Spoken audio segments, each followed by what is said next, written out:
साल 2024 में एलएसजी के मालिक संजीव गोयनका और केएल राहुल के बीच जो हुआ था, क्या साल 2025 में वही कहानी ऋषभ पंत के साथ दोहराई जाएगी?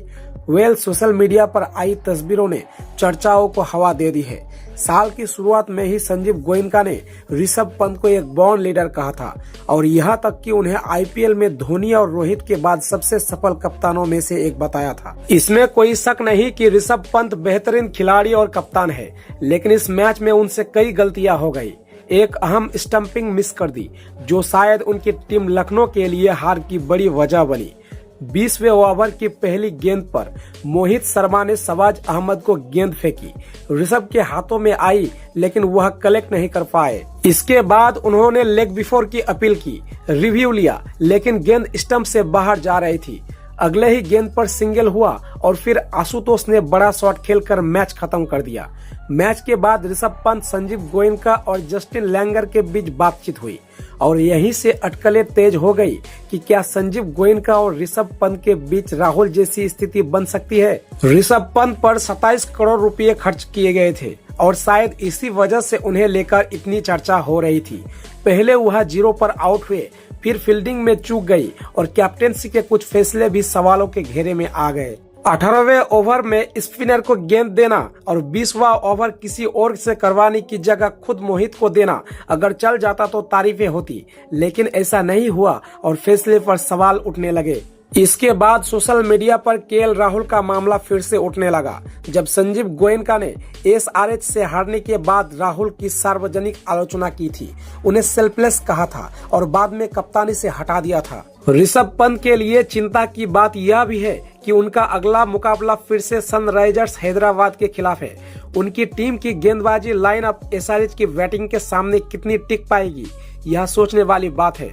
एक कप्तान के तौर पर ऋषभ पंत निश्चित रूप से आज हार से टूटे होंगे। हालांकि सिर्फ एक मैच के आधार पर किसी को जज करना सही नहीं होता, लेकिन आईपीएल में क्रिकेट की दुनिया तेजी से बदलती है।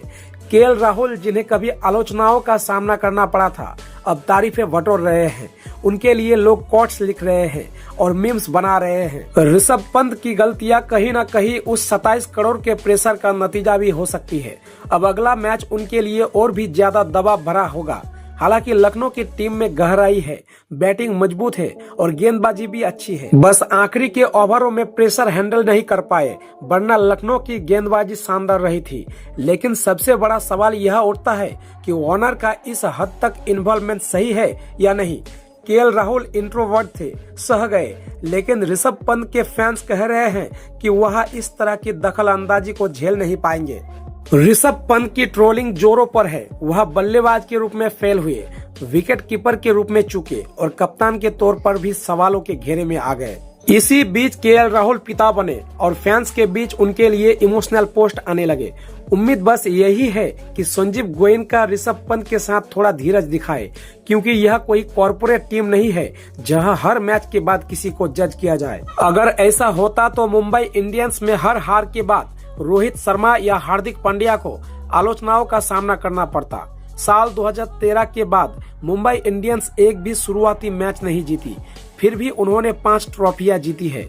ऋषभ की कप्तानी में युवा खिलाड़ियों ने बेहतरीन प्रदर्शन किया और वह खुद भी मैच में पूरी तरह इन्वॉल्व थे। स्टब्स का विकेट निकालना उनकी शानदार कप्तानी का उदाहरण था। लेकिन अब उन पर प्रेशर बढ़ेगा, क्योंकि बाकी विकेट कीपर्स शानदार प्रदर्शन कर रहे हैं। ईशान किशन ने 106 रन मारे, जुरेल ने 70 और संजू सैमसन ने 66 रन बनाए, जबकि ऋषभ 0 पर आउट हो गए। ऋषभ पंत के लिए अब सबसे जरूरी यह होगा कि वह जल्द से जल्द वापसी करे। उनके पास प्रतिभा की कोई कमी नहीं है, बस उन्हें अपने खेल और कप्तानी में निरंतरता बनाए रखनी होगी। उम्मीद है कि वह अगले मैच में जोरदार कमबैक करेंगे। Best wishes for Rishabh Pant.